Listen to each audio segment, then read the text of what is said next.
Yeah. All right, you can have your attention, please. Thank you, everybody, for coming out and taking the time to be with us here this Saturday evening with the Appeal event. We thank you for this. You young entrepreneurs that are up and coming are going to be the future. We're sharing it with you, but still, you'll be the future. What you have is an individual who has Kepler. Kepler, if you've been to his health food store down on 8th Street, they're about to go into their 6th year. What does that mean? That means that he's beat the statistical odds, because at the first 5 years, a business usually goes out of business. They're done. He had to not only go to deal with this, but also a restructuring of his business. In other words, what does that mean? They had construction down there, and when they go into our neighborhoods for some reason, they tear them up. They don't make a distraction so you can have pathways and footways. Somehow his business has survived that due to his whether it's the consciousness raising or whether it's the way he runs his business. Brother Kepler has been able to stay in business for a long time. There was a brother before him named Brother Bay. Brother Bay had that store, and I like the fact that that Kepler has kept the tradition moving forward in the sense of what we're doing in our community, in the black community. It's not to be against other communities. It means that we need to do something for our own. And he's done that. He's an example of that. So what he's teaching you is what he's teaching you from what he knows, not just what he talks about, not out of books, not out of some lectures, not out of some kind of thing that somebody told him about, but what he lives. And what he's doing is he's sharing that knowledge with you today. So if you would greet with Brother Kepler with me with a great round of applause. Wow, thank you. That was a nice introduction. Thank you. Let me hit the lights. Hit that switch. You got it. Just switch. Oh, I forget it. Okay, there we go. Okay. Good morning. Good morning. And last week we had part 1. A lot of you were here last week. Who wasn't here? Okay. So what we did last week is, everybody introduced themselves briefly. Just said. So let's do that this week. Let's just give a brief, just your name, and then let's do it a little different. Instead of your age, you can share your age. But if you're in business, or if you have an idea, or what would you like to do, like what is your goal moving forward? Next year, next 5 years, 10 years, whatever it may be. Let's go around the room and do that real quick. Let's start over here. Your name, a little bit about yourself, and what would you like to? I'm 16. What's your name? Grace. Grace. Okay. A chemical engineer. Okay, very good. All right, All right. I went to school for mechanical engineering. So, okay, great. Yes. My name is Nirvana. I'm 15, and me and this group, we're starting a t-shirt business. Awesome. Oh. Nice. All right, thank you. I'm Sydney. I'm 14. I don't know what I want to do. That's right. All right. Most of us don't, even at ripe old ages. All right. Did you want to? Okay. Yeah. My name is Hostel. What's your name? My name is Hostel. Yeah. Learn this. We got to project our voices. Go ahead. My name is Hostel.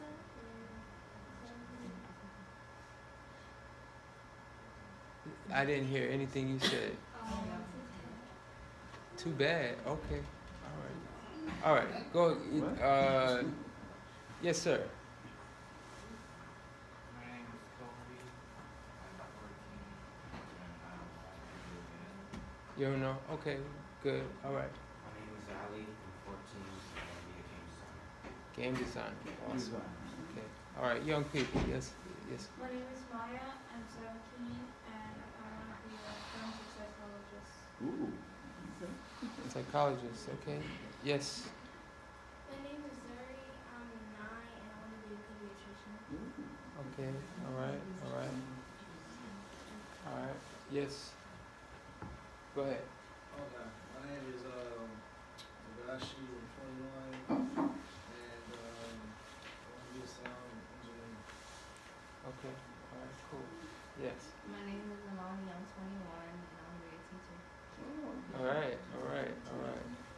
Okay, so we're gonna, you know, for those of you that weren't here last year, we're gonna go through the slides, what we went through last week, and then we have some additional slides. So it'll basically be a review of what we did last week. So, so let's look at the title first. This is part one. It's overlap because it's a different program, but developing the consciousness of a young entrepreneur. Okay, so basically, you know, with that word consciousness, basically is taking on, you know, everything has to start within the mind first.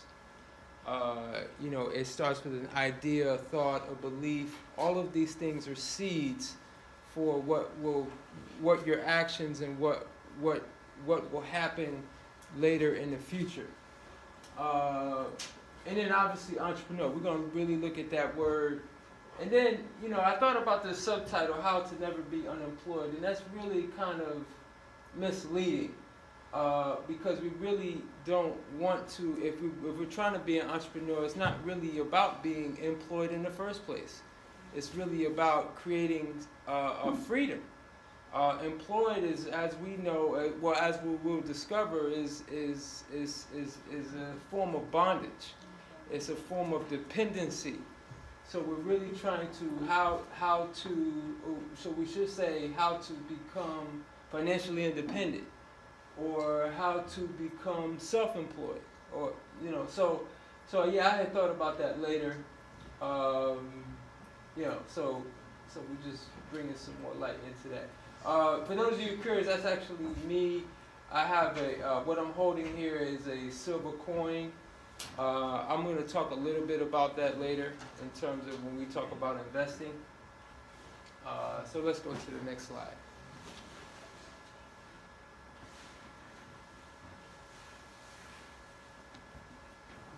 I think you just touch it. That's what I'm doing. Oh, okay. Double. Okay, so when we talk about, go ahead and hit it one more time. All right, so yeah, like I said, it's a mindset. You know, consciousness is a form of basically how when we understand the mind. And the thing is that go ahead and hit them all so we'll go through this quick. Yes, okay, so okay, go back. I'm looking at this screen, let me look at that screen. Okay, so really quick, when we talk about consciousness, we understand that in the mind, everything in life is created twice, and it always starts with your thoughts. Okay, so when we see something with our eyes, we know that it was created first in the mind. So when we understand this, anything in life, we have to take on the psyche or the consciousness. We have to form it, you know, whether it's an idea. But the thing is that it gets deeper than that, because with the power of visualization, we can form pictures. And the thing is like mass media understands this. Advertising, they understand this concept that the subconscious mind is actually more powerful than the conscious mind. Right now, we're all operating primarily with our conscious mind. But when we go to sleep, the subconscious mind takes over. So the thing is like the subconscious mind is really in control. It's almost like saying like, okay, what you say versus what you do. You know, we can say, oh, I'm going to do my homework. Oh, I'm going to, you know, do this. You know, that's what you say, but what you do is something else. Okay, so how do we, when we start to, the thing is like we have to use these things to work together. So the conscious mind has to impress upon the subconscious mind. And how do we do that? We do that with visualization. We could do that with meditation. So these are powerful, ancient techniques on how we take control of this mind. But when we talk about being an entrepreneur is probably one of the single most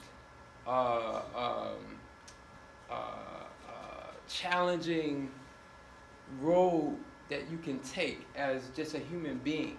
And obviously we need all the tools necessary. And this is where it starts in the mind. Okay. And then obviously, emotion.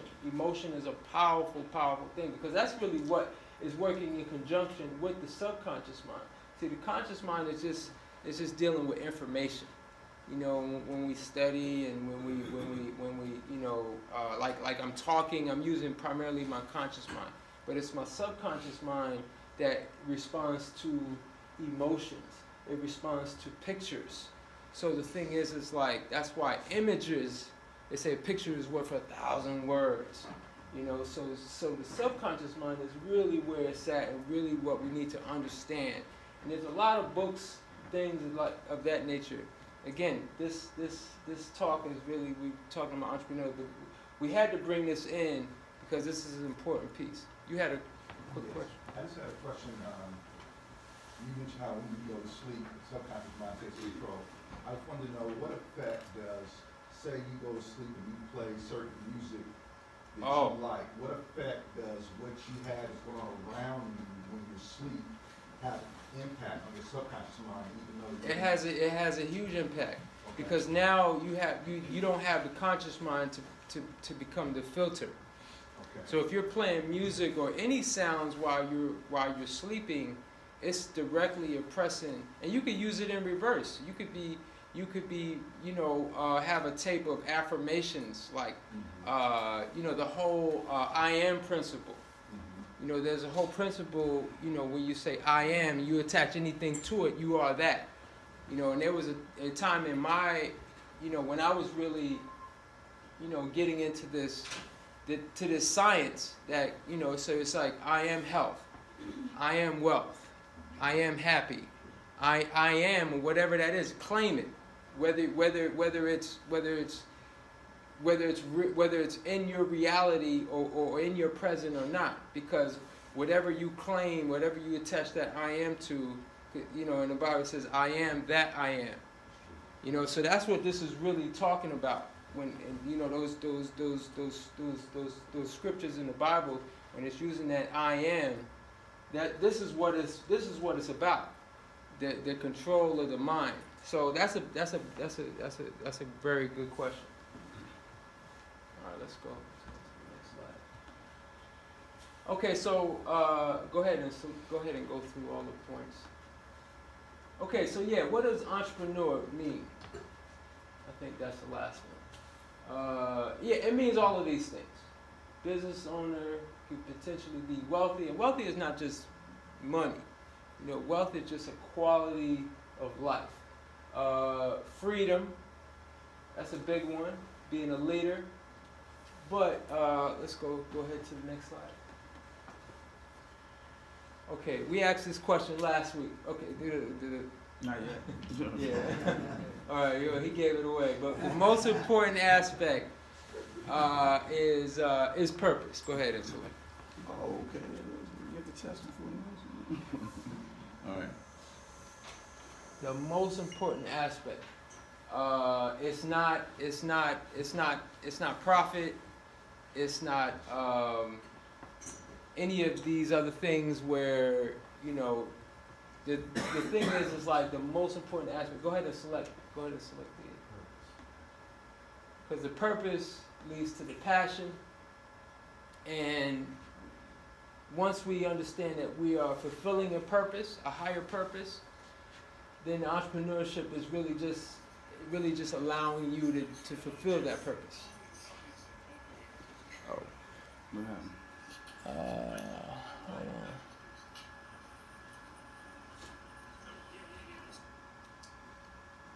Let's try this again.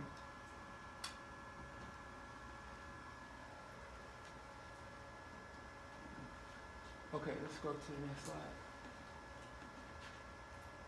All right, go ahead and select them all. See, give away the answer.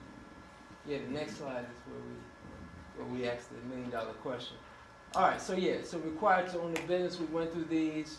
One thing we spent a lot of time on was college, just education. Obviously, you know, one thing I just want to mention really quick is that with college, obviously, you know, that's what we're taught, and that's what the status quo. It's like going to college means that it will ensure of a brighter future. And for the most part, that probably is true.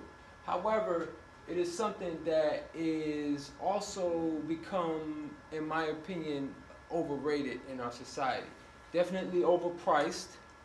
And so what that leads to is a lot of times, because we're going to talk about debt, but one of the big things is like how we're going to pay for it. And usually that we have to you go into debt even before you start to have any real responsibility. You're already taking out student loans. So the thing is, like, colleges now, there are a handful of majors. The young lady here says she wanted to be an engineer. That's one of them. A doctor, pediatrician, psychologist. That's doctor, lawyer. It's a good idea to go to college. You want to be a lawyer. Maybe a scientist. After that, I'm sure there's probably a few others, but probably 80% of the majors, college ain't gonna necessarily translate into a successful career unless you become a teacher.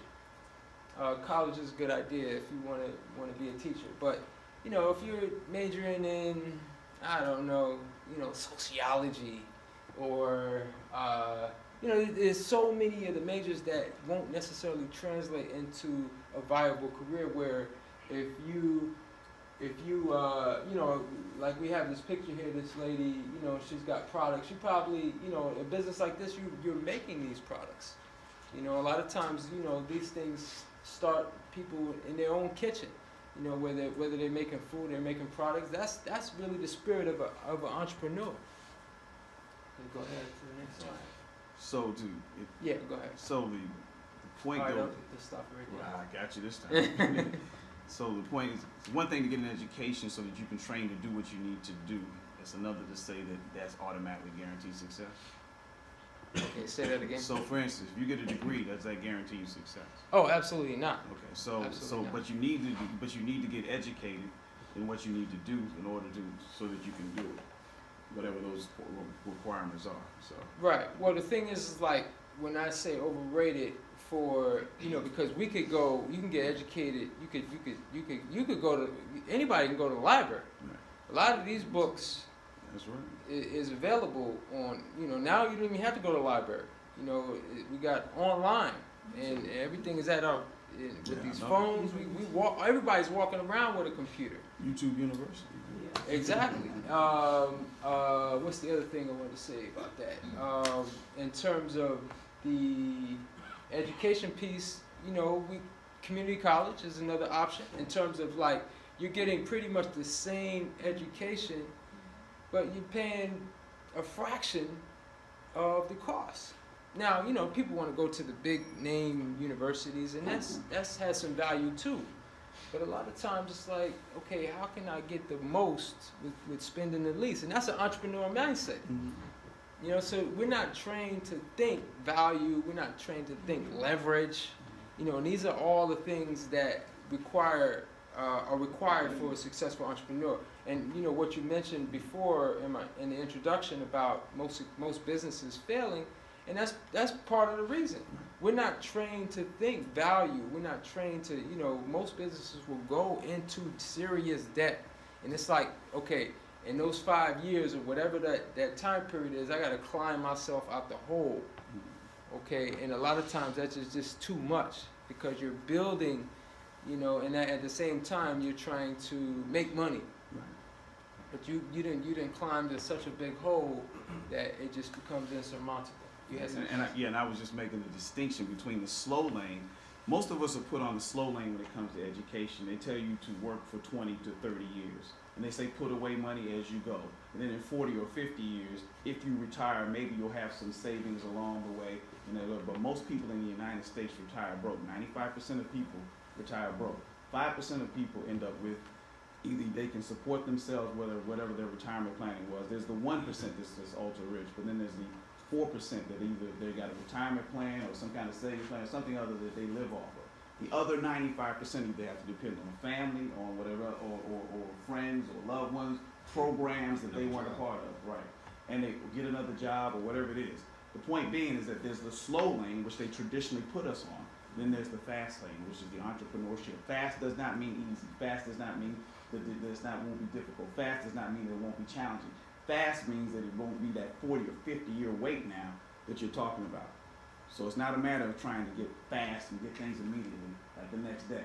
It's a matter of fast in the sense of, as an entrepreneur now, you're doing the investments, you're taking your thing, you're making the responsibility so that you can move forward quicker than 50 years down the road when they've lied to you about, excuse me, I should say that, when they misrepresented what the information was.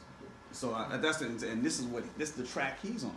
And what he's, excuse me, I already introduced you. Okay, so I'll leave you alone now. All right. What's the most important? Yes. Helping people. Help. Yeah. Go ahead. I didn't push the. Oh, Push the button. All right, let me push the button. Now. Let me double tap this. Where's the $20? Right. No. Okay, go back. We're getting ahead of ourselves. Service. That is the spirit, the true spirit. Other than purpose, passion, service. It's all about serving your fellow man, woman. Okay. When you really are committed to that principle of service, of really, being of help, and then obviously to get compensated for that is a successful life. When you're doing what you're passionate about, what your purpose, what you would do for free. Because it's not about the money. It's never about the money. The money is only a means to that end. Okay. All right, so go ahead and select them all through. Yeah, we went through some of the aspects of the employee versus entrepreneur as he's selecting them, obviously, with the employee. These are all the things that we're very familiar with, the safe, the steady, the static. Go ahead and keep going. We have the entrepreneur. Now, one of the things I wanted to mention, since we had some few where we spent a little time on, it's like, wow, the employee is the A student and the entrepreneur is the B student. Like, how can a higher performing student become basically the employee versus the entrepreneur being the B student? Now, again, the employee has think about what it takes to get an A in a class. You have to, obviously, perform and do it well, but you have to really, the difference between an A and a B a lot of times is the small details.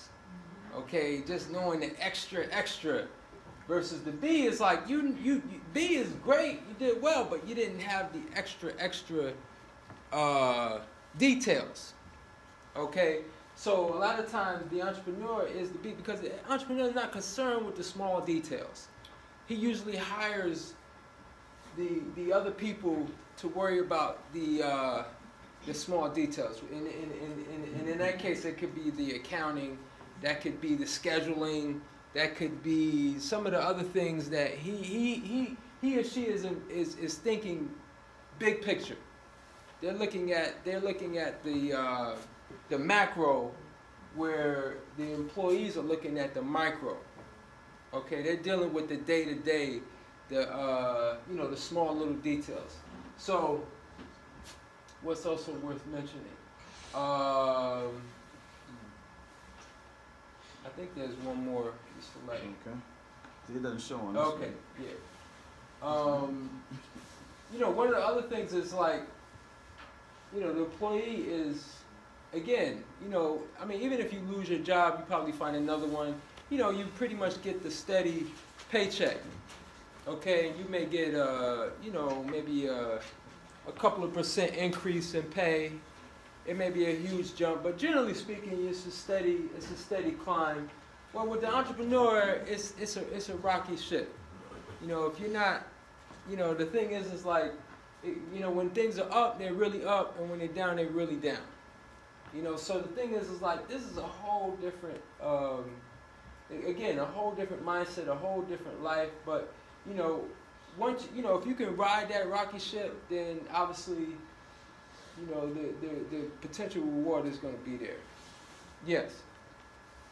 I just wanted to add and build on your point about detail orientation.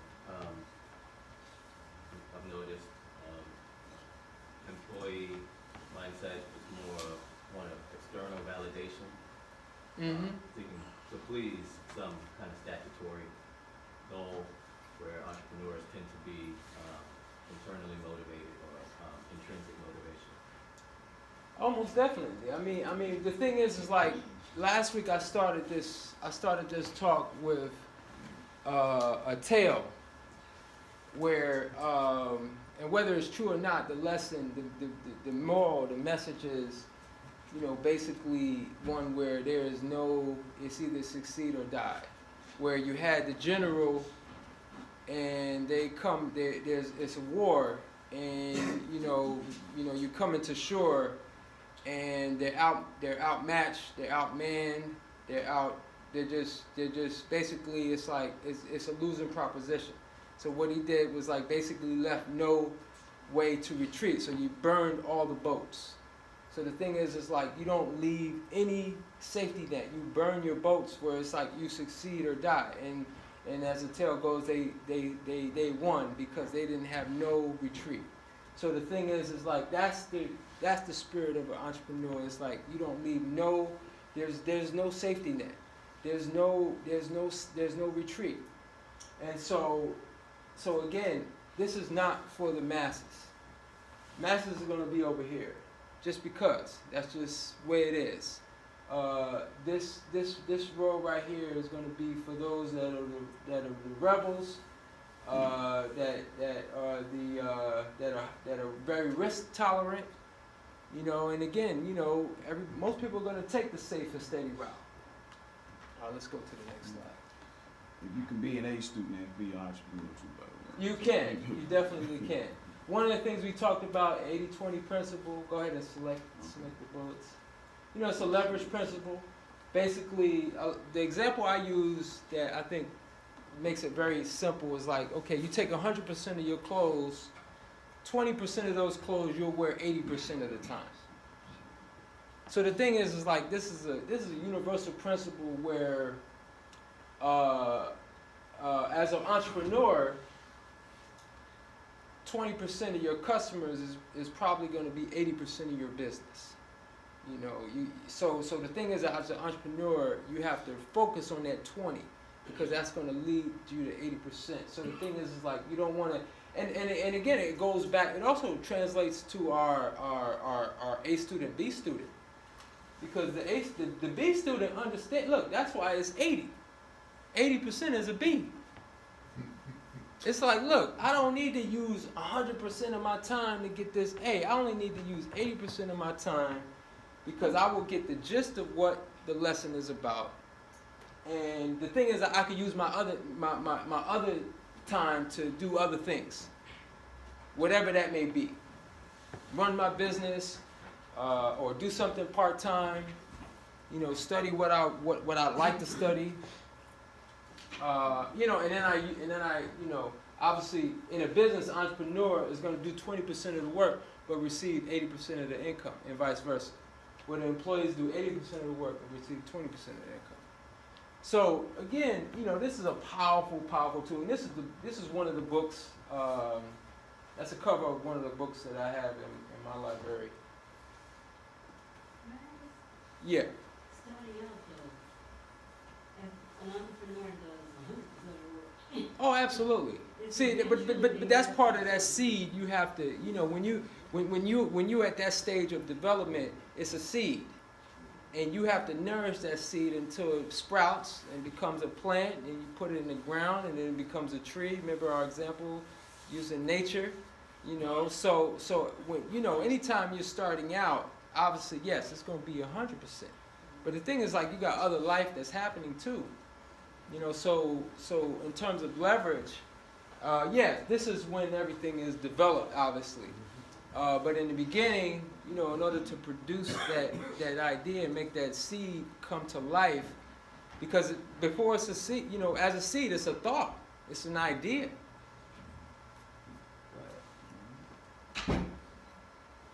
Yeah, and then we just go right into our tree. Go ahead and select.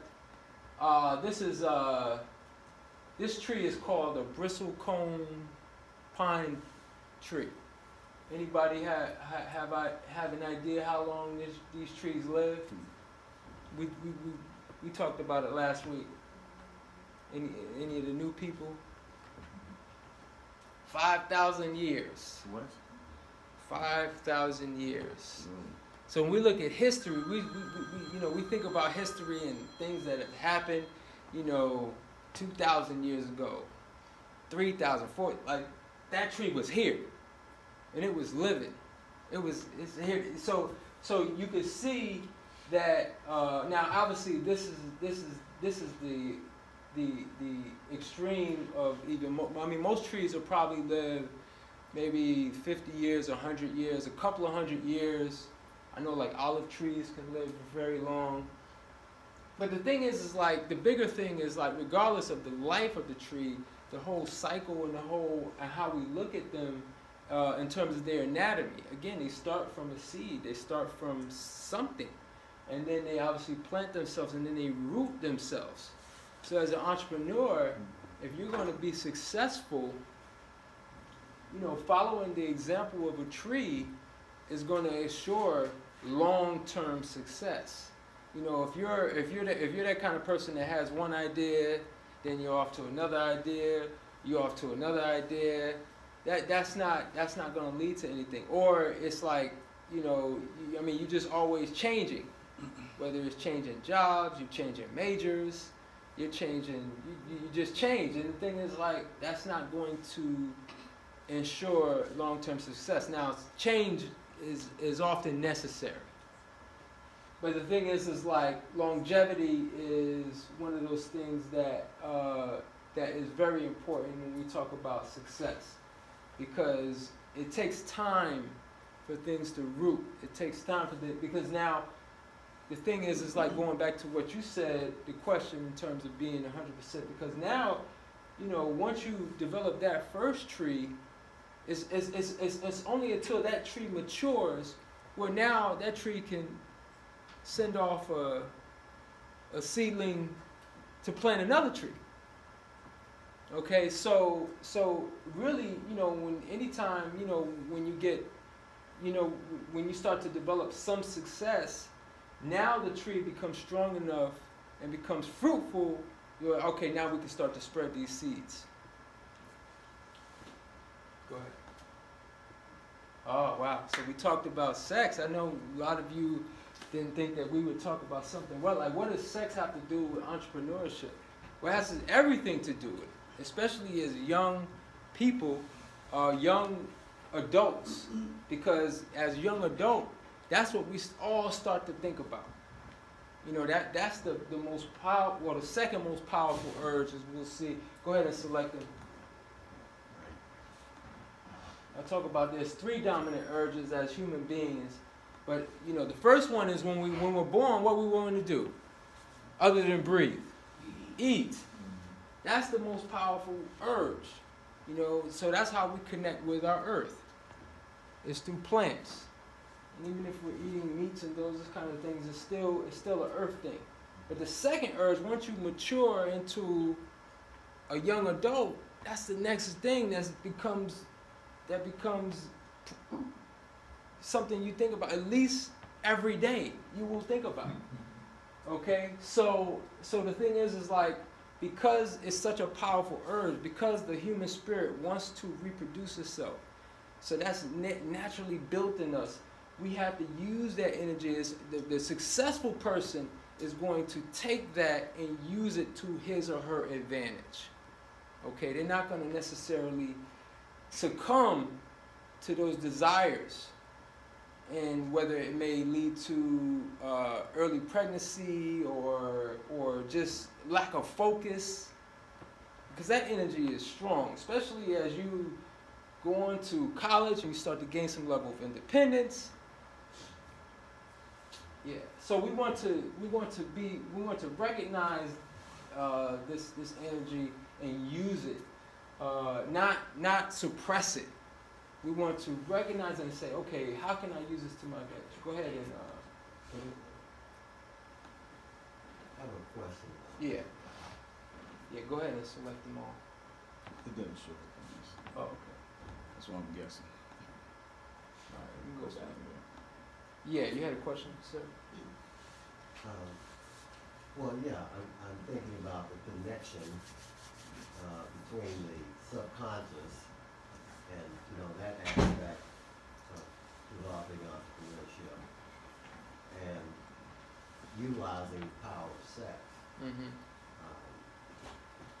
Just as there are techniques and sciences to deal with programming the subconscious, there are also techniques for sublimating and transmitting or transmigrating sexual power.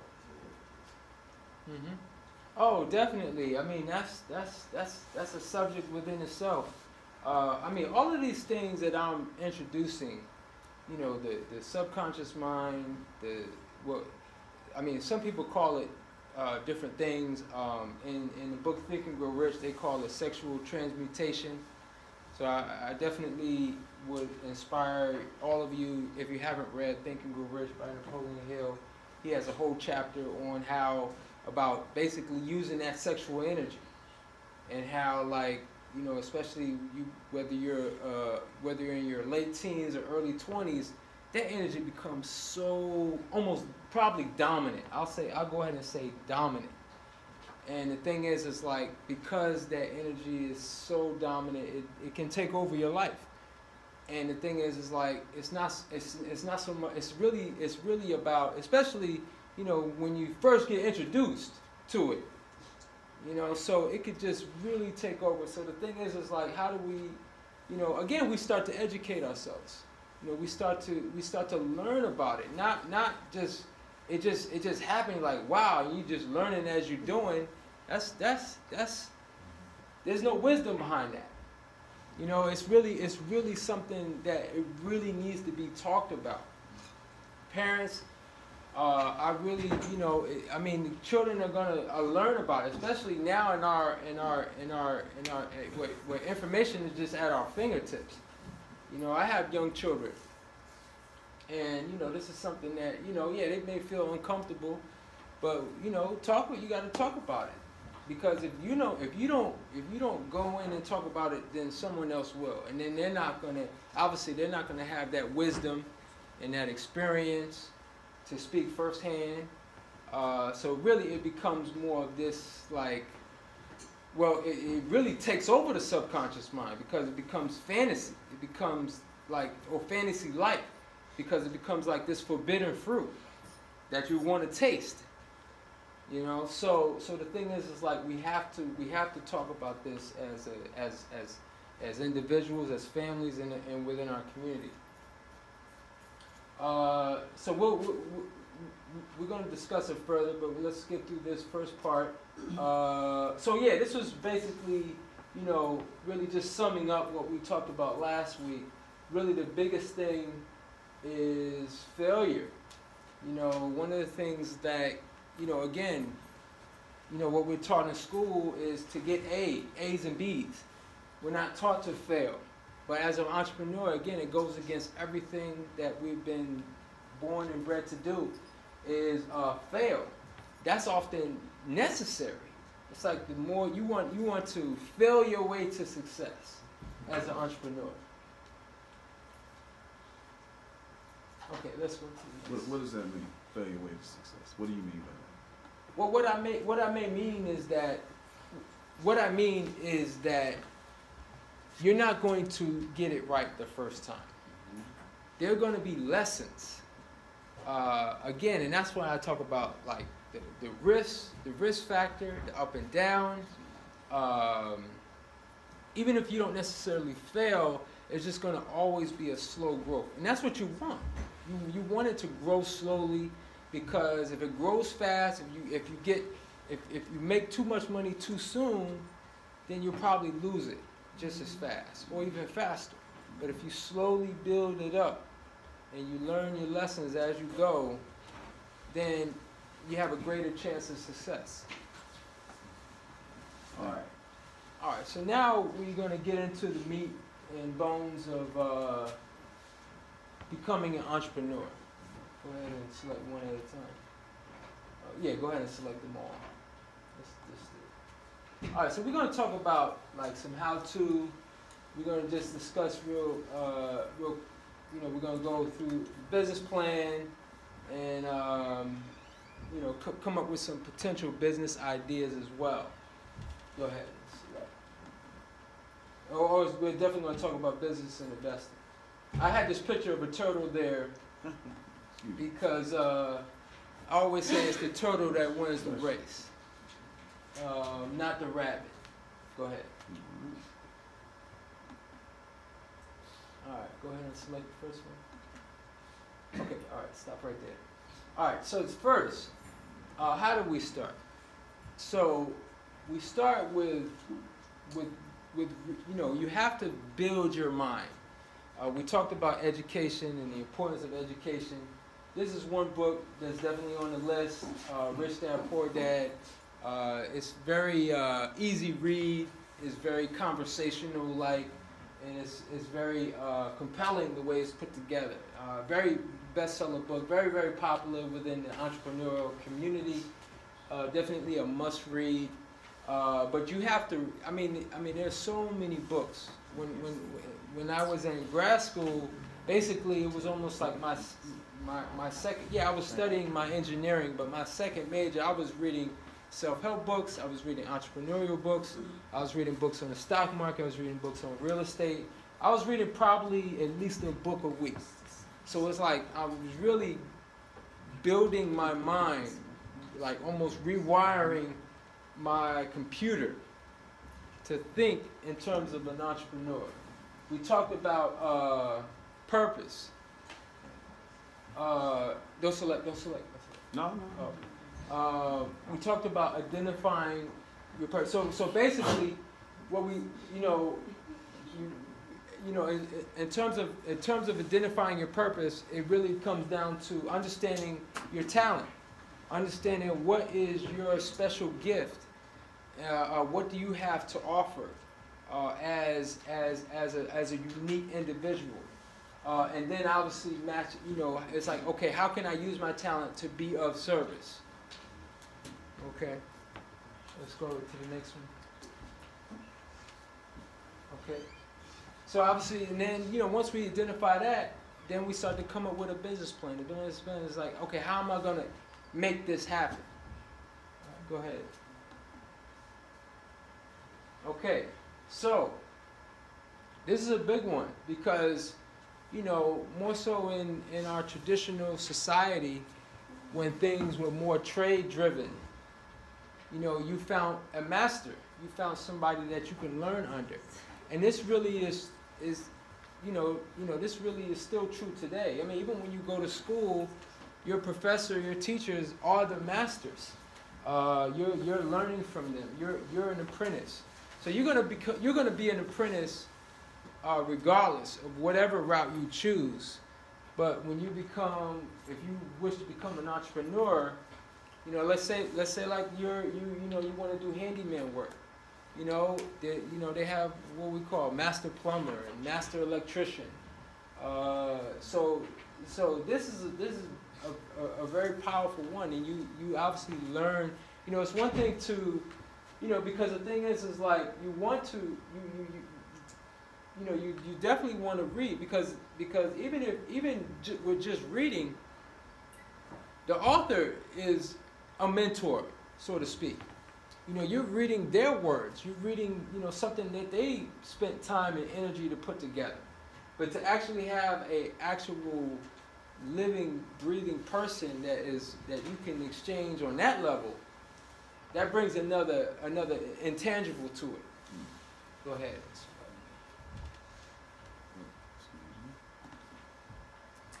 And then read again. All right, let's go. All right. So some service ideas. I mentioned artists because I definitely see myself as an artist. Being a chef is obviously very creative, and I come in contact with a lot of people who are aspiring artists or who are artists, and it's like, well, how do I translate this art into something that is going to make money, that's going to allow me to make a living. because as we know, the concept of you can very much easily become a starving artist. That's a very word, So I wanted to mention artist before anything because it's like, okay, how do we not become a starving artist? Be a chef. No. All right, next one. Technology. Obviously, that's the world we live. Technology is the future, so to speak. One of the things I thought about was like, with the technology piece was that Uber. Uber, you take something like, driving people from A to B and then matching it with the phones, and it's like, boom, you got this billion-dollar company. Just not overnight, but it almost seemed like overnight. So, technology is always going to be something and that's one of the advantages that the newer generations have over the older generations is like you've grown up and into, smartphones and social media, and really the entrepreneur is going to be able to, the future entrepreneurs are going to really be more in tune with that. More so than the elder folk. Go ahead. Cosmic, go ahead and select the next. Go ahead. Okay, all right, stop. So, no, go back. So, cosmetology, handyman, these are some of the, I wanted to mention these things because these are just, and these are, there are other examples, but, these are things that, a lot of us are doing. Okay, but we still think about, okay, I don't want to do this for a living, or I don't want to, I could put chef there too. It's like, and you could have a real natural skill for it, but and that could be something that could become a lucrative career. But the thing is like, again, our society indoctrinates us to, go to school and get the good education, and not that that's a bad thing, but a lot of times I think we can overlook something that is just right under your nose, and something that can really lead to something that can equate to freedom, equate to real opportunity, equate to the lifestyle that you really could want. And then, MLM, anybody know what that stands for? Multi-level marketing. Now, I wanted to mention that, because the thing is like, as young people, I could guarantee that all of you will be, whether you're an employee, whether you have your own business, you will be introduced to an MLM at some point in your life, if you haven't already been. What is a multi-level market? Well, multi-level market is essentially, it basically is a business, and it allows you to become a business owner, and I say that with quotations because it's not your typical business where, okay, I go down the street and I walk into a business. No, this is a business where basically you become almost like an independent associate or contractor for a larger business. Some people call it a pyramid scheme because it does have a pyramid structure. There's somebody at the top who created basically the structure and say, so basically a business, let's say like I develop a shampoo, okay? So if I say, okay, how am I going to get the word out about this shampoo? Now I can develop the product, I can create the inventory, and I could go to like shows, I can approach different distribution companies, because it really becomes about distribution. It's like, how do I distribute my new product? Okay, so I could do it that way. I could advertise, I could take out ads and things, because the advertising, that's like, again, what we call a lost lead. It's like you spending this money, but you don't know how it's going to return. So you take out ads, you take out, you do commercials, whatever. Or you can go a different route. You can say, well, I got this product, and I know it works, it's great. So what I'm going to do is I'm going to basically have people say, I'm going to give everybody under me a piece of the pie and say, okay, I got 2 people under me, and they're going to make such and such money for every one that they sell. and then they get people under them, and they're going to make such much on what they sell, and then and see how the pyramid grows. That's basically what a multi-level market is. What's some of the pros as a multi-level if you decide to take this on? Well, some of the pros is that it really teaches you to become an entrepreneur in a sense.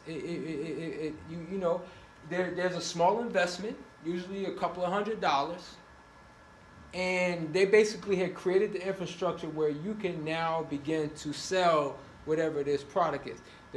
One of the main cons with being in an MLM is that it usually does not align with their purpose. Because I remember my sister approached me. Usually it's family. Because it's family and it's what they call your warm market. So it's your family and friends, right? And I remember my sister approached me about, this electric, you could sign up and get your electric bills, and you could become this thing and whatever, right? So it's like, okay, am I passionate about selling electricity, regardless of what the savings? No, it's not gonna work. If your purpose and passion is not, look, the last reason, and that's why MLMs essentially don't work for the majority of the people that get into it, because what they usually selling, like they'll invite you, like, oh, come to this thing with me, or be on this conference call. They love conference calls, but they love meetings too, because they get you in a room like this, and you start looking at the numbers. They'll just give it, okay, if you just get 5 people, and then those 5 people get 5 people, and those 5 people get 5 people, you're gonna be making $10,000 a week, and that never happens, because again, it's not purposeful usually. It's not passionate. I mean, you're passionate about that bottom line figure. But when it's not aligned with your purpose, it don't work. Okay, so the multi-level marketing, yes, it can teach you how to fail, which is good, because a lot of people are going to say no. And that's a powerful thing. When you can try to sell something and a lot of people say no, like you develop, that's something you have to develop. That's one of the necessary things to develop as an entrepreneur. People saying no. So multi-level marketing, it has its place. It's going to be around because, again, it's selling the idea that we can make money for nothing. Because that's really what it's selling. It's selling like, oh, I'm going to be able to make this passive income. And by passive, it means like, okay, money's going to come in regardless, but it doesn't work. It doesn't work. All right, next one. Can I just say something? Yeah.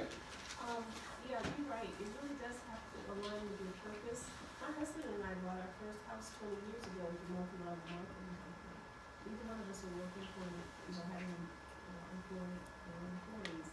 And it was because it was a passion, and it was also helping people. Mm-hmm. It was, supplements and natural health, and we did a lot of training, and it was truly, what we would do for free. So it can work, like you said, if it's something that you really believe in, because we're always marketing, we're always selling to other people, and we don't get a piece of the pie. So I think it's a good thing when we can help each other and build businesses, and because every time we mention or recommend something, we're selling something. So I think it's important that we're just from here. And then the other thing too, in terms of the, what I mentioned about the 80-20 principle, that works with the multi-level marketing in terms of the equity split, because you are going to make as much as you sell or as many people you bring along, okay? But you're going to be getting the lower percent, as if similar to an employee, okay? So that's something to think about. It could still be lucrative, because again, the person at the top invested the lion's share. He or she invested the couple of $100,000 or millions of dollars to set up the whole infrastructure, where now you come in, you got your own website, you got your own this, and you got your own product line. So all of that had to be created. So my thing is like, look, create your own multi-level marketing. You be the one at the top. Not go into, it's easy. See, if it's so easy to get in, then that lets you know it's not, it's, don't expect no big time results. Somebody else has something? Yeah. Well, I was just gonna just offer or ask you, one thing I could say that would be good, I agree with you that it has to align with your passion, but I would say that since entrepreneurship is about failure, it wouldn't be a bad idea possibly, or what do you think, is it a good idea for someone to consider something like that, at least just build Well, that's what I said. credit line? Well, that's what I said. It is a great idea for young people to explore and to learn firsthand. Because don't do it or don't do it because I said or I didn't say. So, and an entrepreneur is gonna be the fool. You have to be foolish to do this. And the fool is the first card in the tarot deck. That's the first step. It's a reason that the fool is the first card is because anything we look to do in life, we got to be a fool to do it because that's how you learn. You have to take that step and learn for yourself. Yeah, you have somebody. Yeah. Oh yeah. I was going to say that with MLM, it's basically if you don't help the people that you bring in, you won't be successful. And that's work. Right. So. Right. It So we ain't talked about that part of it either. It is work, but you don't sell anybody a pipe dream when it comes to that. You just tell them, look, it's going to be work. It's going to be work. And that's with anything. It's like That's with your anything. business is going to be work. It's going to be So work. what you put in is what you get out. Exactly. So inherently, I like MLMs, especially if it aligns with your purpose, you're passionate about it, and you're being of service. Those are the three keys with any business. Okay, we're coming back to the three dominant urges. Food, sex, and God. Go ahead and select. So, all right, stop right there. All right, so I mentioned this is a concept I'm developing like for my next book. Basically, again, as human beings, our survival and our urges are all, we have these urges that ensure our survival. That not just our survival and how we thrive. So food is at the foundation, is at the basis, because that's one of the things other than breathing that we look to do immediately once we come in. But once we mature, we become basically an adult, then sex takes over. Not that food is still there, but then, sex, because essentially the human being wants to reproduce itself. So that desire to reproduce itself becomes very, very strong. And then obviously at the top is the connection with our higher self, as I like to say, or that God self. So the thing is like, I mention these is because these all really can be ideas or opportunities for business. Because these urges are not going away. Okay, so they're surefire business opportunities. Go ahead and select. Obviously with food, restaurant. But it doesn't, restaurant is an obvious choice for food, but it could be anything surrounded by food. People become nutritionists, people become all kinds of things that food is the focus for. Don't worry about that. That's the biggest, that's the top. Go ahead. You mean in God we trust? Go ahead. Sex is a big one.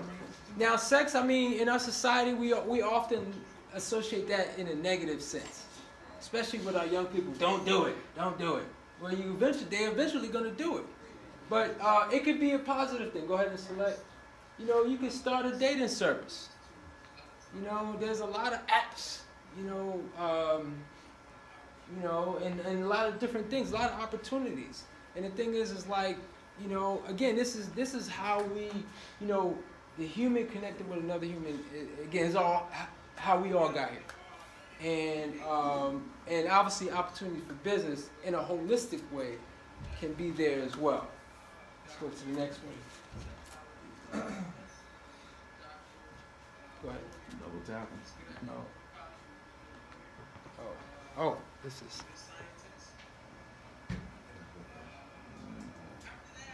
Oh,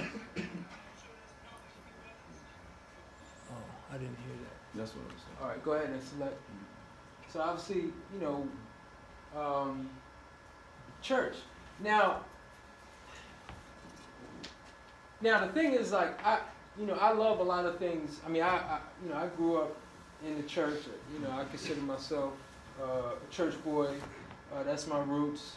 And even though I'm not necessarily a follower of any particular religion as an adult person, I appreciate the institution of the church because it's definitely a collection of families teaching values, and it's a business because I definitely believe in tithing and offerings because the church is providing a valuable service. All right, let's go to the next one. All right, so we're going to talk. Yeah, go ahead and select the. Go ahead and go through. So with a business plan right now, I included this because as a young entrepreneur, you're not going to obviously know and how to produce, but it is a good practice, and it is always a good. It's even a better practice if you have a business. A lot of businesses don't have business plans. And even if you have a quote-unquote successful business, an established business, this is something that just doesn't begin at the beginning. It's something that you continuously work on and you update. One of the things is, obviously, these are some of the components. Obviously, we want to start with our vision. And then we want to try to figure out as many details. And even if you have your projections and things that it's like, okay, I'm going to create this. How are you going to create it? You want to be as detailed as you possibly can, because the thing is like, let's say you have a wealthy member of your family. It's like, well, I got an idea for your business. And you know what that wealthy member of your family is going to say is like, well, where's your business plan? Or if you say, well, I got this idea, can you front me such and such money? I have my business plan. Here's how I'm going to do it. That person's going to look and be like, okay. Maybe they say no, but they're going to be impressed, because it's like, wow, you really put some thought and some time and some energy into it. So like I said, you definitely always got to update and refine it, but it's going to help you in terms of securing resources, as I mentioned.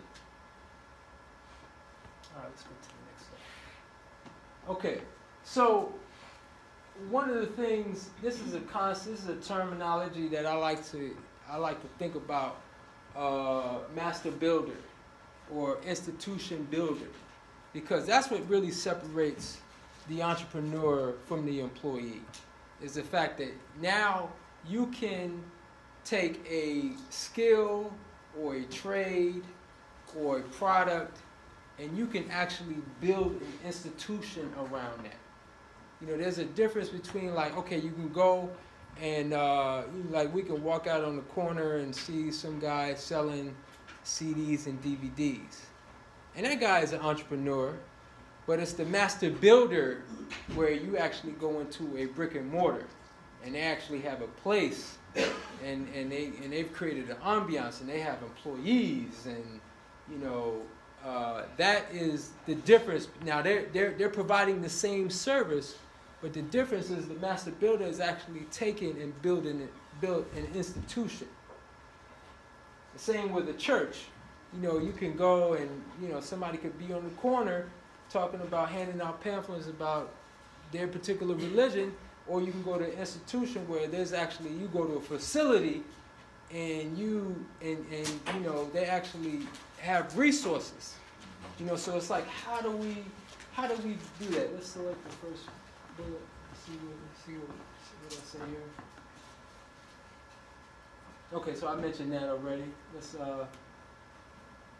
Well, first we got to definitely become a master at our craft. So whatever that may be, you have to become as skillful and as knowledgeable and as talented as you can be at whatever that may be. Let's go to the next one. Obviously, you got to be a leader of people, so you got to be able to inspire people. You got to be a jack of all trades. Because at first it's going to definitely take, as you mentioned earlier, you're going to have to basically do everything. Let's go to the next one. And then obviously that will lead to building. Let's go to the next slide. Oh, okay. And then obviously committed to the community. Okay, so how do we do that? Real estate. That is really, that's what obviously separates. Because, as I mentioned those examples, really the biggest thing was real estate. Between the person on the corner and the person that has the brick and mortar is the real estate. I mean, real estate is obviously, because the thing is, like, every one of us in this room is going to be, if you're not home, anybody homeless in here? No.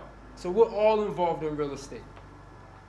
So no matter what your business is, whether you're an employee, whatever, you're going to be involved in real estate because you're going to be living somewhere. And obviously with your business, you're going to have your business somewhere. Even if you have, like, for being in food, obviously you can have a food truck. That food truck, you got to park it somewhere. You're going to be somewhere on some street.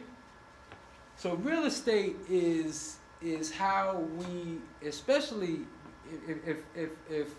if I can go back, and if there was any lesson that I wish I got when I was 18 or even before that, it would have been the importance and the significance of real estate. Because all of you are going to be extended some level of credit.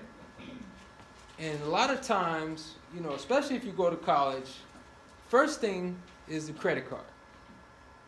Or maybe the first thing may be the student loan. But it's going to be the student loan and the credit card. And the thing is like, if you don't manage those wisely, that can interrupt the key credit. The good credit is for real estate. Now, if you go to college, let's say you do your 4 years, and let's say you want to become a doctor or a lawyer or something like that, you do another 4 or 8 years, you're probably going to be taking out student loans. And I've heard, I have 6 figures in student loans, me personally, but because I was in school, in and out of school for 12 years. So that's typical for, but let's say you do 4 years, you have 50,000. And the thing is like, instead of, again, like I said, maybe choosing a cheaper option where you don't develop the student loans or get a scholarship. But if scholarship is not available, the thing is like, it's better to, instead of investing that credit into your education per se, think about, because when you go to college, it's like you're going to be paying, like, even if you live on campus, you're paying room and board. It's like, why not, that money could pay for a mortgage. A mortgage, not rent, a mortgage. This is like the first book. So there's such thing as, debt is that 4-letter word, but there is good debt.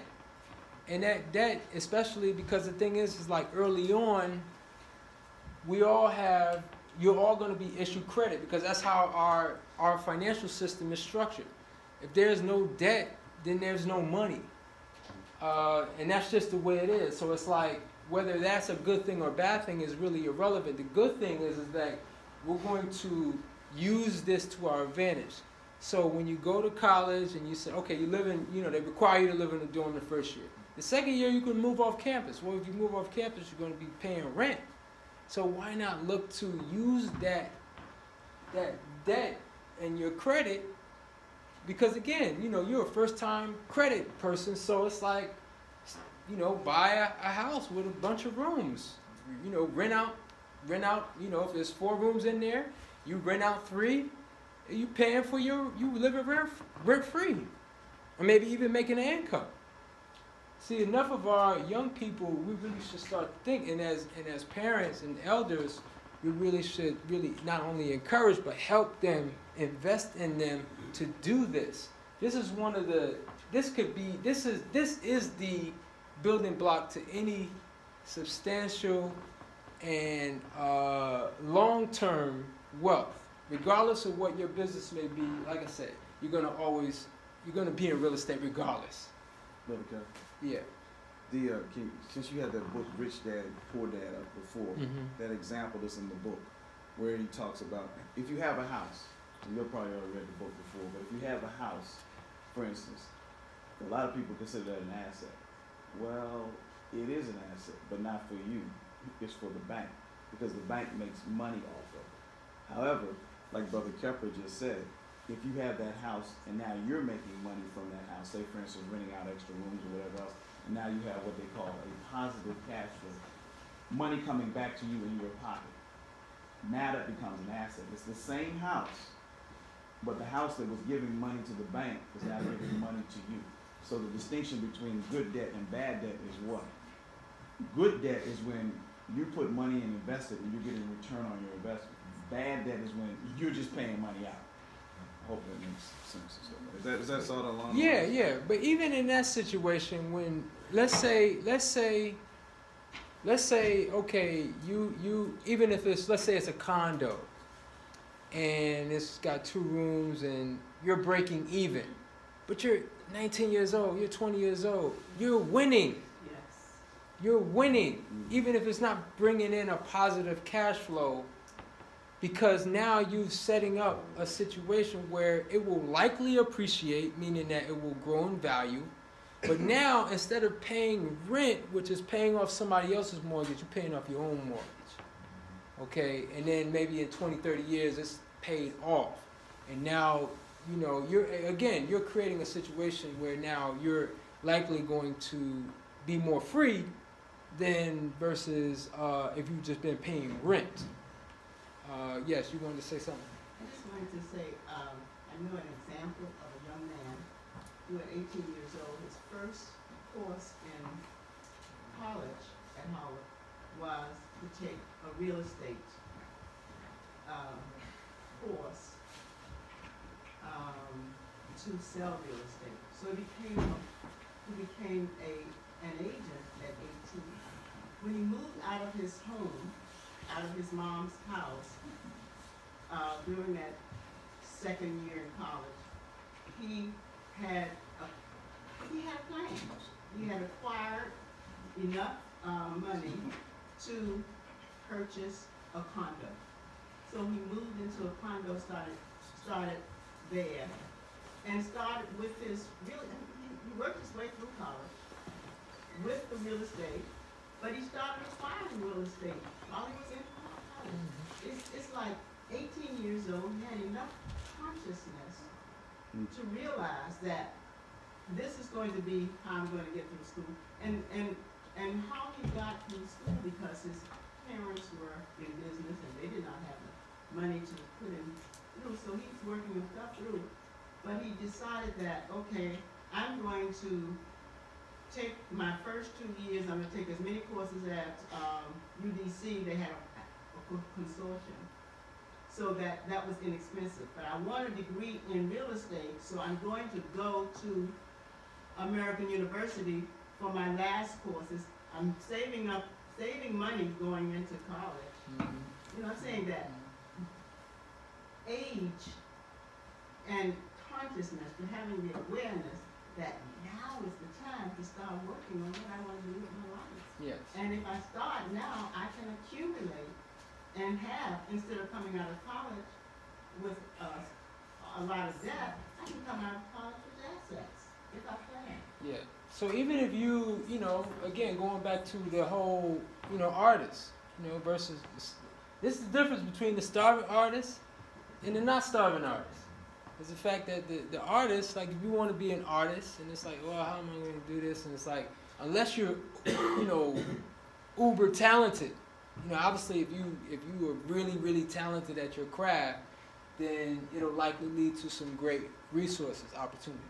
But if you just happen to be, average or maybe above average, again, you're still going to live somewhere. You're still going to, again, real estate is just so fundamental to just living.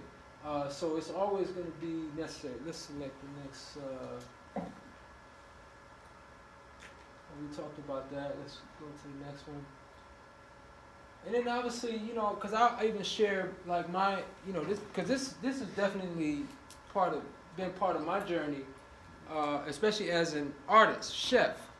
When I started back in 2007, me and my wife at the time, we had decided we were going to buy a house, and we were looking in different houses, and there was a house in Tacoma Park, really nice. It had nice land and everything, and really nice. It's actually on Ethan Allen Avenue, so not far from the co-op. I could walk to the co-op. Really nice house. I was like, And then there was another house that was really big, and it was like, because at that time, well, that's a whole nother story. We were basically able to buy any of the houses because of the whole mortgage situation at that time. But then the house that we actually ended up buying, I went with that house because it had 2 units within it, meaning that the basement was self-sufficient. Basement had its own kitchen and its own bathroom. Upstairs, it had a bathroom, another bathroom, and its own kitchen. I said, okay, boom. We can either rent out the basement or we can rent out the top. And for the first, from 2007 all the way to 2012, I lived in the basement with my family, growing as it was, and basically that basement was basically like in a studio apartment.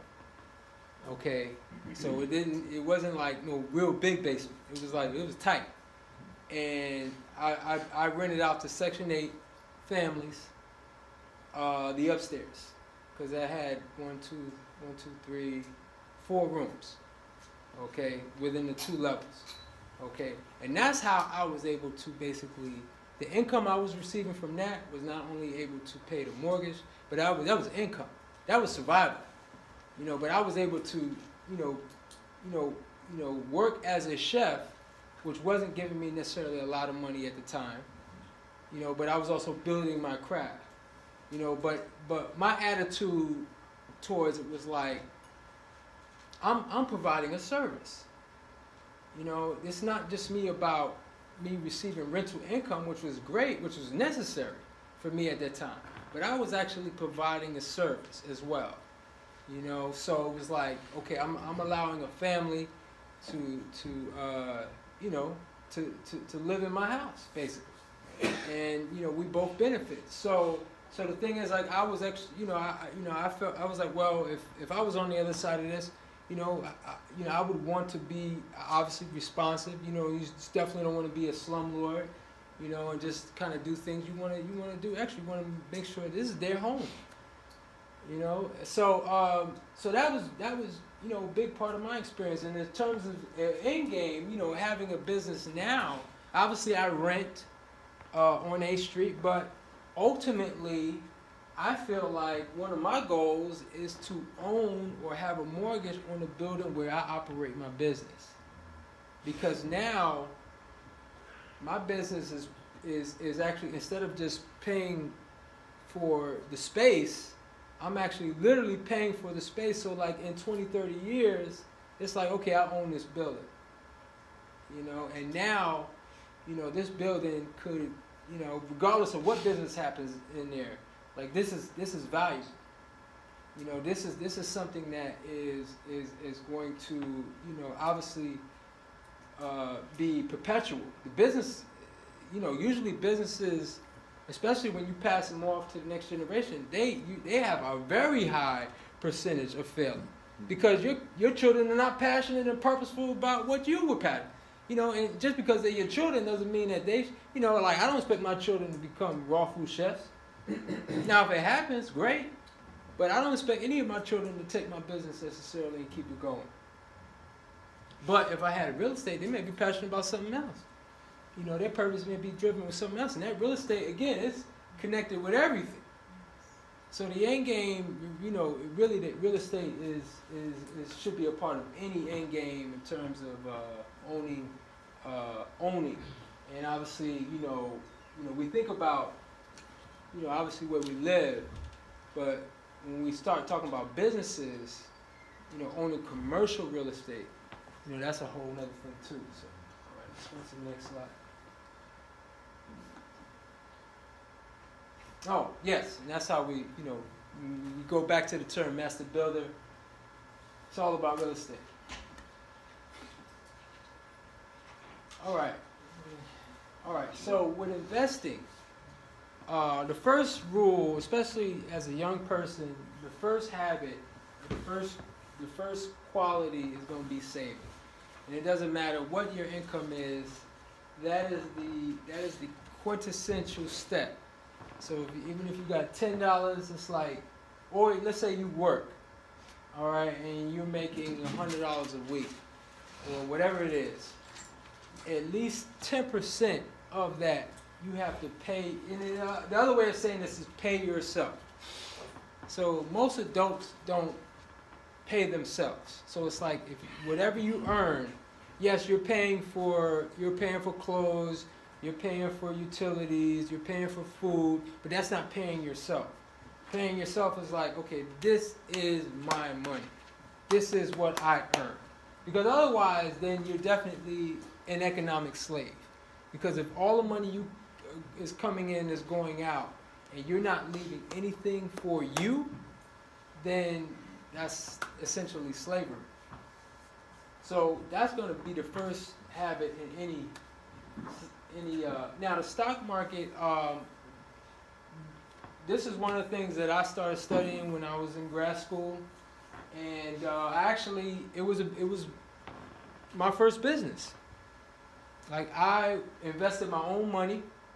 I was using whether it was student loan money or money I just saved. I was putting that into the stock market, and I was learning how to trade. And you know, obviously, I don't necessarily recommend that because that will definitely teach you how to fail. Because again, there are professionals that around the world. When you go into the stock market, it's war. Because you know, if you buy or sell, somebody's on the other side of that trade, and they're professionals, and they got all kind of metrics and tools, and you know, you really. I mean, for most people who invest in the stock market, they don't really start being like really successful maybe 10, 15 years in. So you got to think about 10, 15 years of losing money, essentially. So, you know, and again, how many thousands, maybe hundreds of thousands of dollars. So, but the thing is, like I mentioned it here, is because as an entrepreneur, you gotta at least know what's going on. You gotta know. You should know the basics, just for your own. Because the thing is like everything is really connected to the stock market. So, you, as an employee, you're in the stock market. All right, whether you realize it or not, because if you got a 401k or you got some kind of retirement package, it's going to perform based on the stock market. If you got insurance, it is based on the stock market. So if our stock market crash, you know, there go your savings, the money you have in the bank could be in jeopardy. I mean, so many things are connected to our stock market. You know, it's the whole thing about health insurance. Everything is connected with it. Even when you buy a house, it becomes a security and it's traded on the stock market. So the thing is, like, no one is saying necessarily become a trading wizard per se, but just to be knowledgeable of it, just to know, like, you know, just to know, okay, what the NASDAQ is, what the Forex, what the Dow Jones, and some of the big time stocks. But the other part of it too, one thing I will say about the stock market, let's say you are foolish enough as I am to say, okay, yeah, I want to buy some stocks.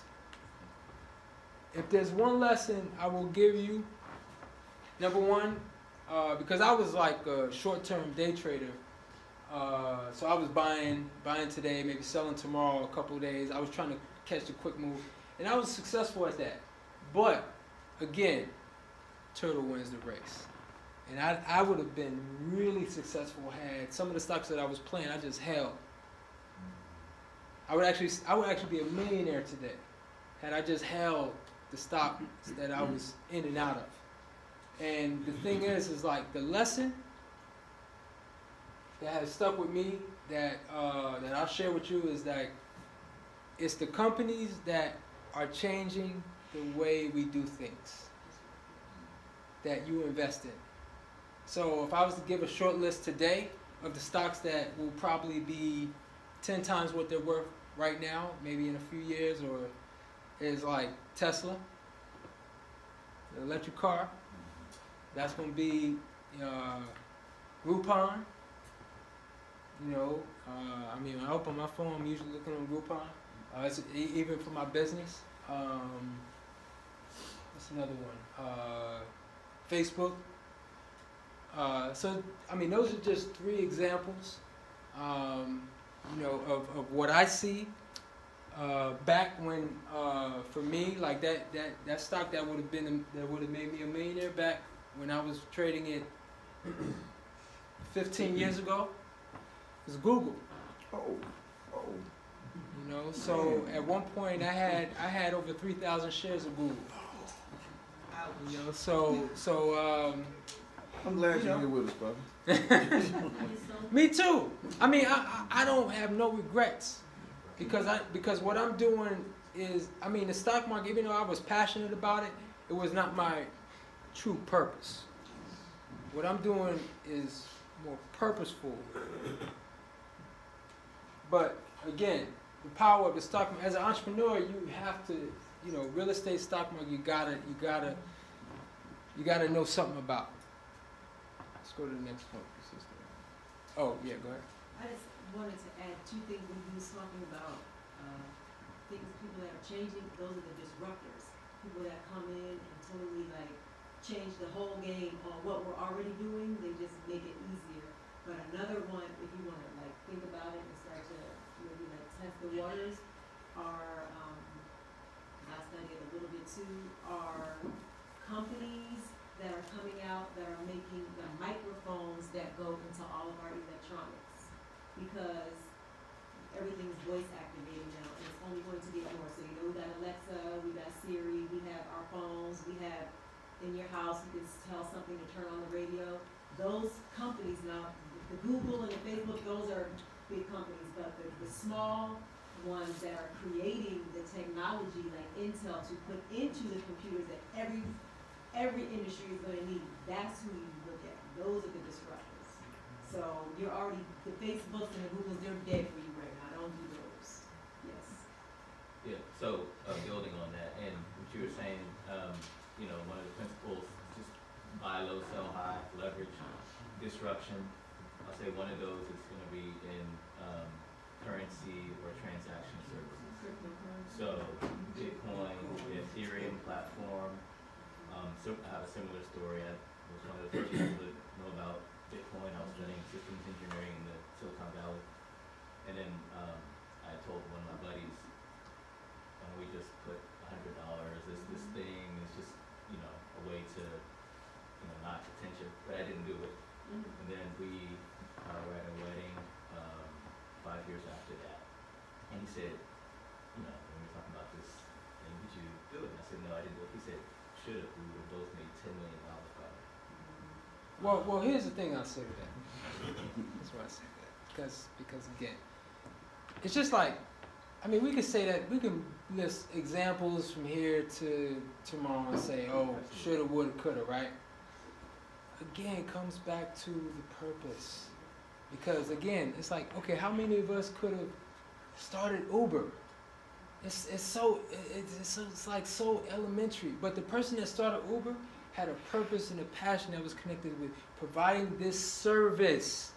Right. They figured out a way to say, you know what, why don't we match these phones and we can make it so much easier so that like people can, you know, people who don't want to take the bus per se and they want to get a car service, but they don't want to pay, and then they give the lion's share to the driver.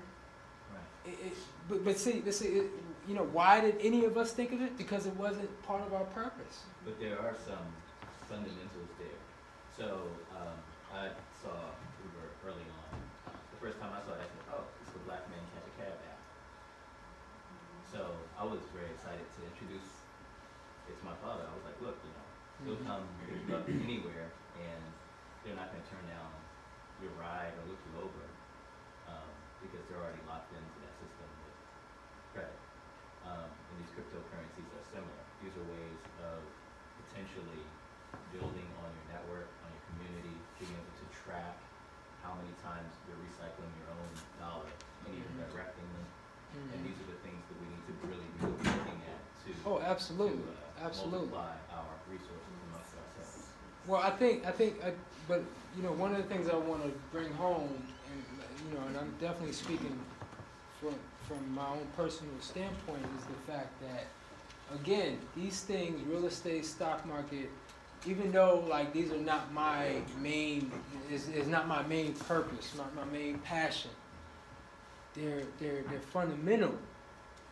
Money is obviously going to be fundamental, whether it's Bitcoin and using that form of medium.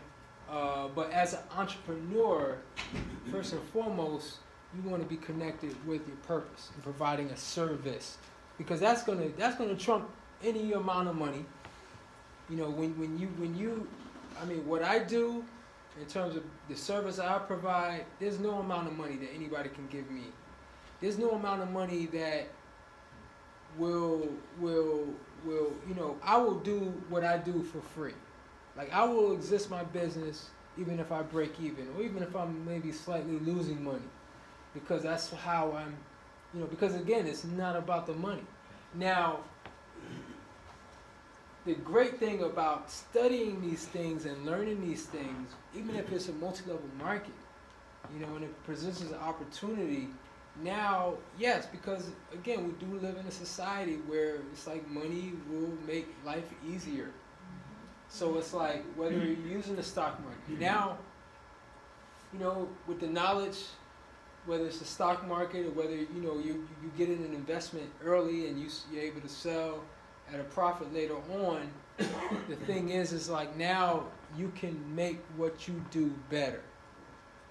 When you have more money to work with, you're in terms of when you're aligned with your purpose, now you're able to fund your purpose in a way where before, where versus getting a loan or any other method, now you're able to be much more in control, because now you've created these financial resources. So that's why it's important, again, and as an entrepreneur, again, because what's here today could not be, there's no, again, the entrepreneur route is not the safe and secure route. It's not the 401k route.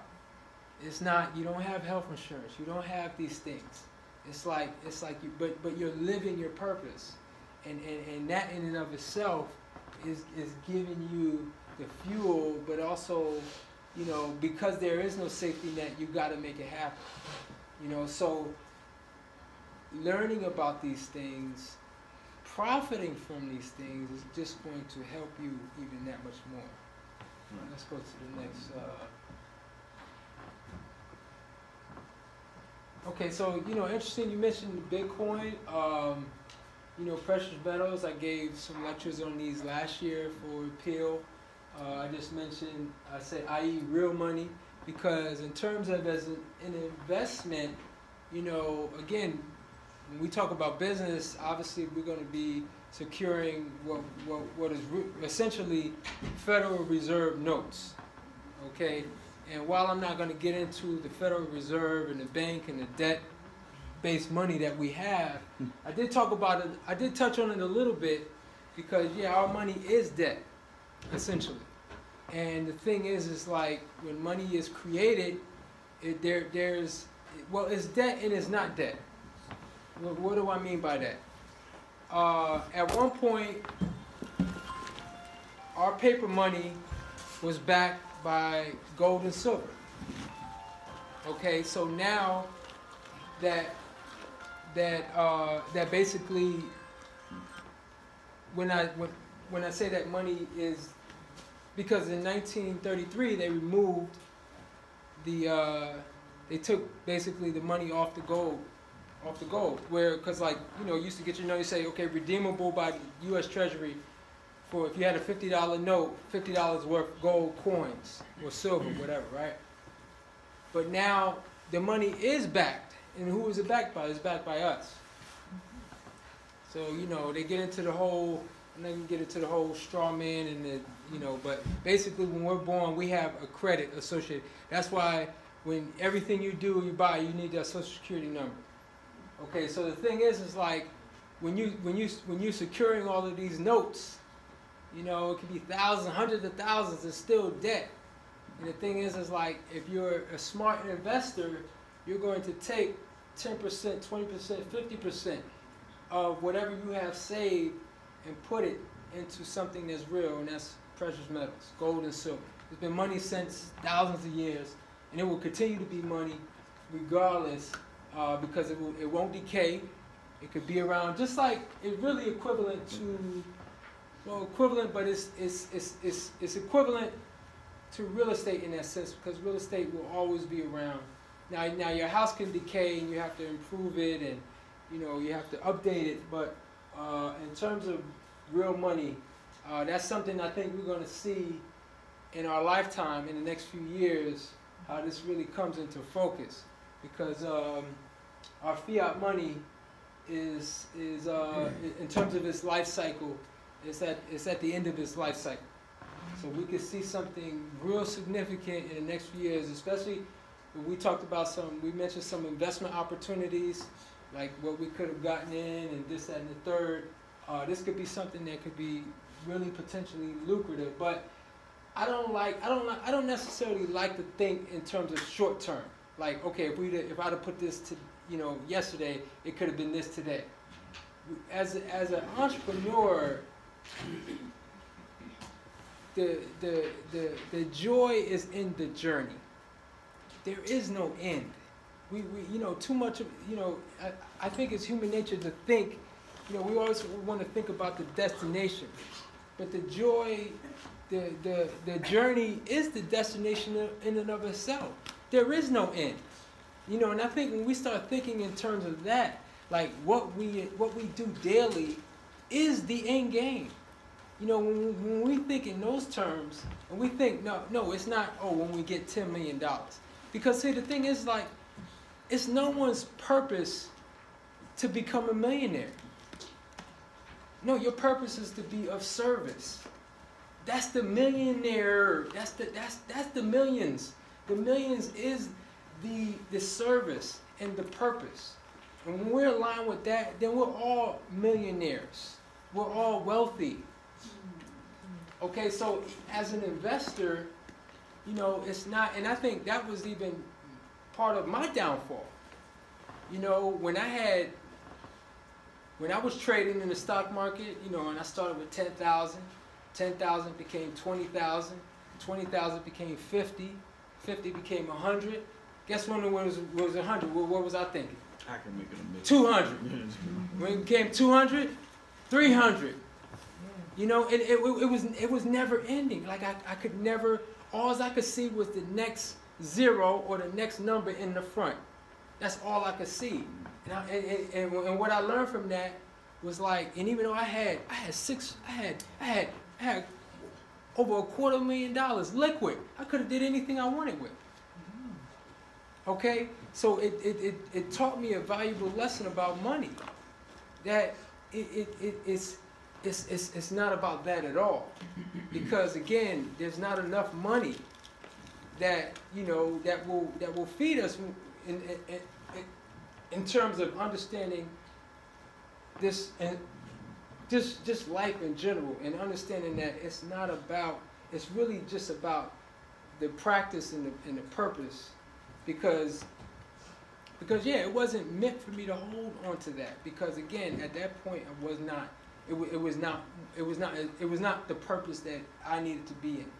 Okay, so while it was great and it was fantastic, at least you know the aspect of that, you know, essentially it was like the lesson is like, okay, really, you know, there's not enough money in the world to satisfy that. You know, because even if it had been $1 million, it would have been the next zero. So the thing is like we really have to. I think we really need to think. You know, when we think about this entrepreneurship, we think about business. We really understand that again, it's just about serving our community. We've been talking about real estate all day. All right. So you know, I came up with this triangle. And, you know, this really, or pyramid, I should say, you know, again, we're all in real estate, whether we know it or not. You know, whether you're renting, you know, real estate is, you know, they call someone that owns real estate a landlord. When you own land, you are a lord. All right, so you know, especially as a business, you know, my goal is to own or to at least have a mortgage on the property where I operate my business. I mean, I'm basically now my business is paying off the property. And then obviously you got to become an investor. If you really want to create that real freedom, they all really feed each other. You know, the business, obviously, you know, you'll create some Federal Reserve note savings to invest. And again, you want to translate some of that into, you know, real money, precious metals. And then, you know, that precious metal may go up in value, buy more real estate, provide whether it's residential real estate and you're providing services for families, or commercial real estate versus your own business. So again, you know, this whole thing is just really becoming a student of all of it, and not just necessarily focusing on your craft, if that's what you're into. Let's go to the next. Can I interject for a minute? Sure. She needs to do that now. Okay, what time is it? She ought to support you. Oh, okay. Well, yeah, we're pretty much. This is second. So yeah, these are a few books. I mean, there are hundreds of books. I just mentioned, this is a good book, Richest Man in Babylon, but one of the biggest things about this book, what I addressed, is a habit of saving.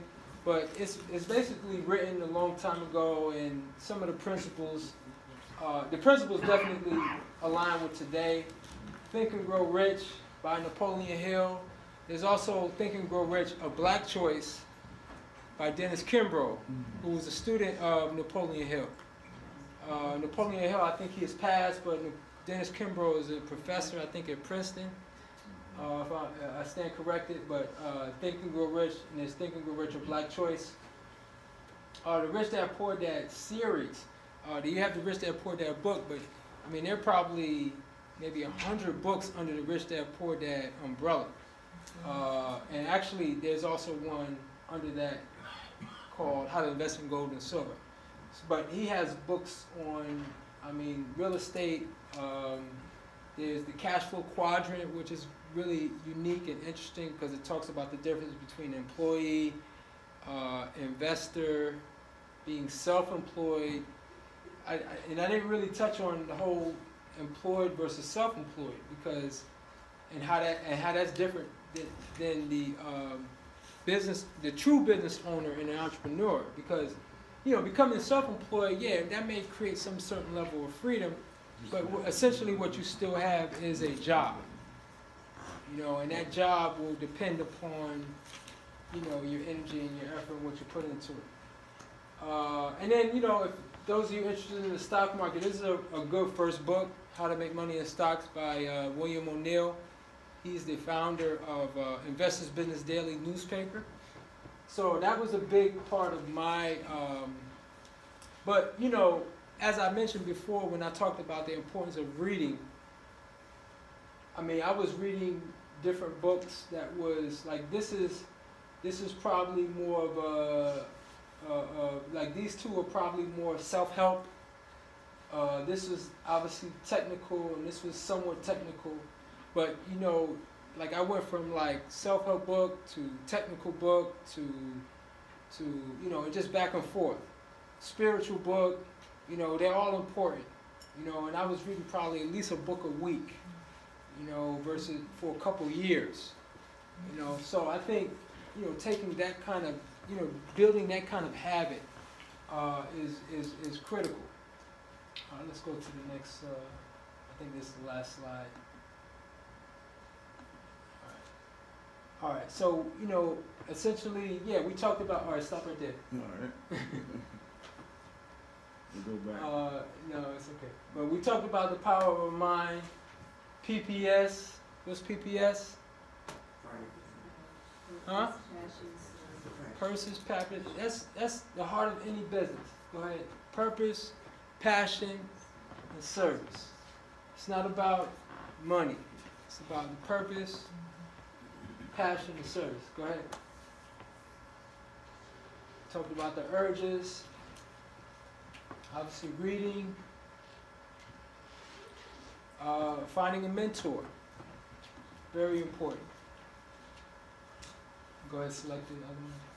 Yeah, so again, our entrepreneur pyramid, you know, real estate is always going to be the focus, or always going to be the foundation of any business. It is the foundation if you really want to become a master builder, an institution builder. You know, when you're starting a business, anybody can start a business, but when you really, when you combine real estate, that now you have a location. Now you have something where, you know, you have people that you know you're gonna need a handyman. Because there's stuff always gonna break. Something's always gonna go wrong. You're gonna need somebody to clean. You're gonna need people to operate. Again, you build it. What you've created is an institution. Okay, and that's really, you know, that's really for the true entrepreneur. It's to create that institution. Because you're providing jobs. You're providing this network of different people with different skills. All right. Well, I'll leave it there. We have questions, comments. Just want to thank y'all for listening. Can we give Brother Kemper a hand, please? At this time, we have one more thing that's going to be presented, and that is about the Appeal Credit Union. Appeal is not just talking about business, we're trying to get into it, and we have many members that have joined already, and after that, we'll have announcements. We'll try to make this as brief as possible. Where's the sister that, where's she at? Okay, well, wait, with the, I'm talking about the sister with the computer. Okay, you had, okay, there you go. Thank her for that computer, too. Top for the jump drive. For the jump drive, yes. All right, so, again, give Brother Kemper a hand, if you would, please. Brother Kemper, thank you. Thank you. All right. Yeah. No, they just had to take the computer for the slides. Right. So, but yeah, as far as time, we're good. So, if you have any questions, please. I have a comment. Okay. I just want to share that this friend of mine is releasing a book on Monday. It's called Going Broke, No Joke, by Patricia A. Davis, and it's a black woman who has created this book on financial understanding finances. It's written very simply and could be helpful to all of us. So I just wanted to support her. It's being released on the 13th, and anybody who goes to Amazon could purchase the book, and it would help that whole launching. What is it? All right. Going broke? No. Going broke is no joke. Is no joke. Yeah, 52 money tips. Everybody should read. Yes, ma'am. Hello everybody, my name is Mama Ayo, and I love his store. All his food is so good, so you make sure you go there and get juiced up. But we wanted to use this opportunity. I asked Baba Lumumba to run me over here, but I'm always slow in getting places, to tell you all, to recruit you all to be the ones to take over, well, to join in the continuation of the publication of the Kwanzaa calendar. because every year, you know, we're getting older.